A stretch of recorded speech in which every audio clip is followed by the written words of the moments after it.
ഇനി ഞാൻ പറയട്ടെ മുസ്ലിമീങ്ങളെ, നിങ്ങൾ ശരിക്കൊന്ന് ചിന്തിക്കൂ. ഈ കിതാബിന് മുസ്തഹ്സിറം മിസ്റാബ് എന്ന് പറഞ്ഞതല്ലേ ഈ മൗലവി പച്ചക്കള്ളം കള്ളുകുടിയനാക്കാൻ വേണ്ടി പറഞ്ഞത്? ഇങ്ങനെയല്ലേ ഇവരായ തോതല്? ഇങ്ങനെയല്ലേ ഇവരെ കിതാബ് വായിക്കല്? ഇങ്ങനെയല്ലേ ഇവരെ വഞ്ചിക്കല്, കബളിപ്പിക്കല്? ഇനി ഞാൻ ചോദിക്കട്ടെ, എന്നിട്ട് മൂപ്പര് കുറച്ച് പാട്ടുപാടും. മൂപ്പര് ഉസ്ബീനെ കുറ്റം പറയും. അറേബ്യൻ സാഹിത്യം പഠിക്കാൻ വേണ്ടി, അറബി സാഹിത്യം പഠിക്കാൻ വേണ്ടി കത്തുന്നതിന്റെ സായിറം ബൈത്ത് ചെല്ലുമ്പോ അതിൽ പഴയ കാലത്തുള്ള അറബികൾ പാടി പല പാട്ടുണ്ടാവും. സാഹിത്യം പഠിക്കാനാ ആ സാഹിത്യമുള്ള പാട്ടുകൾ അദ്ദേഹം എടുത്തുദ്ധരിക്കുകയും അത് ഉദ്ധരിക്കുകയും ചെയ്തത് അത് പെൺപ്രേമിയാണെന്നും പറഞ്ഞില്ലേ മൗലവി? എന്ത് തോന്നിവാസമാണ്! ഇനി നിങ്ങൾ അതായത്തിന്റെ അർത്ഥം അതേ റസൂലുള്ളാഹിന്റെ തെറ്റ് ചെയ്തു പോയാൽ പോകണമെന്നല്ല, തെറ്റ് ചെയ്തു പോയപ്പോൾ എന്നാണ് എന്ന് പറഞ്ഞില്ലേ? അവരക്രമം പ്രവർത്തിച്ചാലെന്നല്ല, പ്രവർത്തിച്ചാരേ അഥവാ അവരിൽ നിന്നൊരക്രമം വന്നുപോയപ്പോൾ അഥവാ കഴിഞ്ഞുപോയ മാവിയായ ഒരു കാര്യമാണ്. ആയത്തിന്റെ അർത്ഥം നിങ്ങളുടെ നേതാവിന്റെ ബുക്ക് നോക്കി വായിക്കുന്നു. അവരോട് തന്നെ അക്രമം പ്രവർത്തിക്കുകയും അങ്ങനെ അവർ നിന്റെ അടുത്ത് വരികയും അള്ളാഹുവിനോട് അവർ പാപമോചനം തേടുകയും നബി അവർക്ക് വേണ്ടി പാപമോചനം തേടുകയും ചെയ്താൽ അള്ളാഹു അവരുടെ പശ്ചാത്താപം സ്വീകരിക്കുന്നതാകുന്നു എന്നാണ് പ്രസ്തുത ആയത്തിന്റെ ആശയം. നിങ്ങളിവിടെ ചെയ്താൽ, തേടുകയും ചെയ്താൽ എന്ന അർത്ഥം ശരിക്കു തന്നെ നിങ്ങൾ ഇവിടെ എഴുതിപ്പോയില്ലേ മൗലവിമാരെ? ഇനി അതാ ഇബ്നു കസീർ പറഞ്ഞത് കാണുക. തങ്ങളുടെ പക്കലിന് പാപമോ അനുസരണക്കേടോ സംഭവിച്ചാൽ, തങ്ങളുടെ പക്കലിന് പാപമോ അനുസരണക്കേടോ സംഭവിച്ചാൽ, തങ്ങളുടെ പക്കലിന് പാപമോ അനുസരണക്കേടോ സംഭവിച്ചാൽ റസൂൽ സല്ലല്ലാഹു അലൈഹി വസല്ലമയുടെ അടുത്ത് ചെല്ലുകയും എന്നിട്ട് അവിടെ വെച്ച് അല്ലാഹുവിനോട് പാപമോചനം തേടുകയും പാപമോചനം തേടാൻ നബിയോട് ആവശ്യപ്പെടുകയും വേണമെന്ന് തെറ്റുകുറ്റങ്ങൾ ചെയ്തവരോട് അല്ലാഹു നിർദ്ദേശിക്കുന്നു. അപ്പൊ നബിയോട് തേടാൻ ആവശ്യപ്പെടണമെന്ന് അല്ലാഹു നിർദ്ദേശിക്കുന്നു. ഖുർആന്റെ തഫ്സീർ ഇബ്നു കസീർ പറഞ്ഞത് അങ്ങനെയാണെന്ന് നിങ്ങളും സമ്മതിച്ചില്ലേ മൗലവിമാരെ? ഇനി നിങ്ങളെ ഖുർആൻ പരിഭാഷ ഞാൻ ഉസ്സങ്കടിയിൽ വായിച്ചില്ലേ? ജീവിച്ചിരിക്കുന്നവർക്ക് മാത്രമല്ല അതിനുശേഷമുള്ളവർക്കും അത് ബാധകമാണെന്ന്. അതേ വരുന്ന വാചകം നിങ്ങൾ അമാനി മൗലവി പറഞ്ഞില്ലേ? എന്നിട്ടോ അതിന്റെ ശേഷം മരണശേഷം അത് ബാധകമല്ലെന്ന് അദ്ദേഹത്തിന്റെ വകയിൽ ദുർവ്യാഖ്യാനം എഴുതിയത് ഞാനവിടുന്ന് വിശദീകരിച്ചതല്ലേ?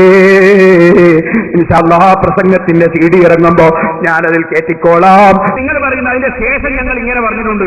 നിങ്ങളെ വാദം മുഴുവനും വൈരുദ്ധ്യാണെന്നല്ലേ ഞങ്ങൾ അഭിപ്രായം തന്നെ. നിങ്ങൾ ആദ്യം പറഞ്ഞു എല്ലാ ഓരോ സത്യവിശ്വാസത്തിനും ബാധ്യതയാണ് ഈ ആയത്തിൽ പറഞ്ഞ കാര്യം. പിന്നെ നിങ്ങൾ പറഞ്ഞു ഇത് റസൂലുള്ളാഹിന്റെ ജീവിതകാലത്ത് മാത്രം അല്ല, വഫാത്തിന്റെ ശേഷം. ഞാൻ ഒന്നുകൂടി വായിക്കാം, ശരിക്കും മൗലവി ഒന്ന് മനസ്സിലാക്കണോടെ. റസൂൽ സല്ലല്ലാഹു അലൈഹി വസല്ലമ നിലവിലുള്ളപ്പോൾ അവിടുത്തെ വിധി അനുസരിക്കാതെ അവിടുത്തെ എതിരാളികളായ താഗൂത്തുകളെ അനുസരിക്കൽ റസൂലിനെ നിഷേധിക്കലായിത്തീരുന്നു. റസൂലിന്റെ കാലശേഷം അവിടുത്തെ സുന്നത്തിനെതിരായ വിധികൾ സ്വീകരിക്കുന്നതും അതുപോലെ തന്നെ. റസൂലിന്റെ കാലശേഷം അവിടുത്തെ സുന്നത്തിനെതിരായ വിധികൾ സ്വീകരിക്കുന്നതും അതുപോലെ തന്നെ. റസൂലിന്റെ കാലശേഷം അവിടുത്തെ സുന്നത്തിനെതിരായ വിധികൾ സ്വീകരിക്കുന്നതും അതുപോലെ തന്നെ. ഇനി അങ്ങനെ ഒരക്രമം അതാകട്ടെ അവനവനോട് തന്നെ ചെയ്യുന്ന വമ്പിച്ച അക്രമവുമാണ്. ചെയ്തു കഴിഞ്ഞാൽ പിന്നെ വേണ്ടത് അതിന് ന്യായീകരണമുണ്ടാക്കുകയോ ഒഴിവ് കഴിവുകൾ സമർപ്പിക്കുകയോ അല്ല, മറിച്ച് റസൂൽ സല്ലല്ലാഹു അലൈഹി വസല്ലമ തിരുമേനിയുടെ അടുക്കൽ ചെന്ന് തന്റെ പക്കൽ വന്നുപോയ അപരാധത്തെക്കുറിച്ച് ഖേദം പ്രകടിപ്പിക്കുകയും അല്ലാഹുവിനോട് പാപമോചനത്തിന് വേണ്ടി പ്രാർത്ഥിക്കുകയും തങ്ങൾക്ക് വേണ്ടി തിരുമേനിയോട് അപേക്ഷിക്കുകയുമാണ് അവർ ചെയ്യേണ്ടത്. അതോടുകൂടി അവർക്ക് വേണ്ടി ശുപാർശ ചെയ്തുകൊണ്ടും റസൂൽ സല്ലല്ലാഹു അലൈഹി വസല്ലം അല്ലാഹുവിനോട് പ്രാർത്ഥിക്കുന്ന പക്ഷം നിശ്ചയമായും അല്ലാഹു അവർക്ക് പുറത്തു കൊടുക്കുമായിരുന്നു എന്നൊക്കെയാണ് ഈ വചനത്തിൽ അല്ലാഹു അറിയിക്കുന്നത്. അപ്പൊ അല്ലാഹു അറിയിക്കുന്നതിലാണ്. പിന്നെ മുജാഹിദിന്റെ അഭിപ്രായം വേറെ ഉണ്ട് അതിന്റെ ശേഷം. അതാ നിങ്ങൾ വായിച്ചത്. മുജാഹിദിന്റെ അഭിപ്രായം എന്താ? അതിന്റെ ശേഷം പറഞ്ഞു, ഇപ്പറഞ്ഞത് റസൂൽ തിരുമേനിയുടെ കാലത്തുള്ളവരെ സംബന്ധിച്ചാണെന്ന് വളരെ വ്യക്തമാണ്. അതിന്റെ തെളിവായത്തല്ല, ഹദീസല്ല, കേട്ടോളൂ തെളിവ്. റസൂൽ സല്ലല്ലാഹു അലൈഹി വസല്ലം തിരുമേനിയുടെ അടുക്കൽ ചെല്ലലും അവിടുന്ന് പാപമോചനം തേടും അവിടുത്തെ ജീവിതകാലത്ത് മാത്രമാണല്ലോ സാധ്യമാവുക. അയ്യോ, ഒരു ടിക്കറ്റ് എടുത്ത് ആർക്കും കഴിയും. ആർക്കാണ് അതിന് കഴിയാത്തത്? അല്ലാതെ സാധ്യമല്ല നിങ്ങൾ പറയുന്നു. എല്ലാ ദുബായും ഖത്തറിലൊക്കെ പോകുന്ന നിങ്ങൾക്ക് അവിടെ മാത്രം പോകാൻ സാധ്യമാകുന്നില്ലെന്നോ? അതിന്റെ അബ്ദുല്ലാഹിബ്നു ഉബയ്യും പറഞ്ഞത് നബിയോട് പറയാൻ വേണ്ടി പോകുന്ന പരിപാടിയില്ല. നബിയോട് പറയാൻ വേണ്ടി വിളിച്ചാൽ യസ്തഗ്ഫിർ ലക്കും റസൂലുള്ളാഹ് നിങ്ങൾക്ക് വേണ്ടി ശുപാർശ പറയും, അതിനുവേണ്ടി വരൂ എന്ന് പറഞ്ഞ് അവിടെ വിശ്വാസികളെ വിളിച്ചാൽ ലൗറൂസഹും അത് സാധ്യമല്ല, തലയങ്ങ് തിരിച്ചുകളയും. വറഅയ്തഹും യസുദ്ദൂന അവർ പിരിഞ്ഞു പോകുന്നത് കാണാം. എന്തുകൊണ്ട്? വറഅയ്തഹും യസുദ്ദൂന വഹും മുസ്തക്ബിറൂൻ അവർ വിതറന്മാരാണ്. ഞങ്ങളെ ഭർത്താവിനോട് ഞങ്ങൾ തെറ്റിയിട്ടുണ്ടെങ്കിൽ ഞങ്ങൾക്ക് അല്ലാഹ് മതി, അതിനിടയ്ക്ക് ഒരു നബിന്റെ ശുപാർശ വേണ്ട എന്ന അഹങ്കാരമാണ് എന്ന് ഖുർആൻ കപട വിശ്വാസികളെ സംബന്ധിച്ച് പറഞ്ഞത് വളരെ വ്യക്തമാണ്. അപ്പൊ നിങ്ങൾ ഇവിടെ ശ്രദ്ധിക്കൂ. അപ്പൊ സാധിക്കൂല എന്നാ പറഞ്ഞത്, ഖുർആനിലുണ്ട് എന്നല്ല പറഞ്ഞത്. പിന്നെ നിങ്ങൾ പറഞ്ഞ എന്താണെന്ന് കേട്ടോളൂ.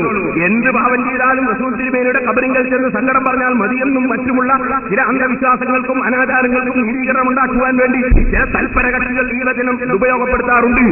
അതെങ്ങനെ? നബിന്റെ അടുക്ക പോയി പറഞ്ഞാൽ മാത്രം പോരല്ലോ, റസൂലുള്ളാഹിനോ അള്ളാഹിനോടും കൊടുക്കല ചോദിക്കണമെന്ന് അവിടെ തന്നെ ഇല്ലേ?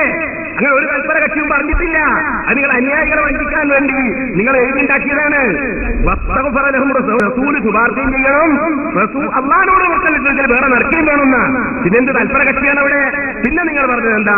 ജീവിതകാലത്ത് അവിടുത്തെ സന്നിധിയിൽ ചെല്ലുന്നതും അതും ഒരുപോലെയാണെന്ന് ജൽപ്പിക്കുന്നു.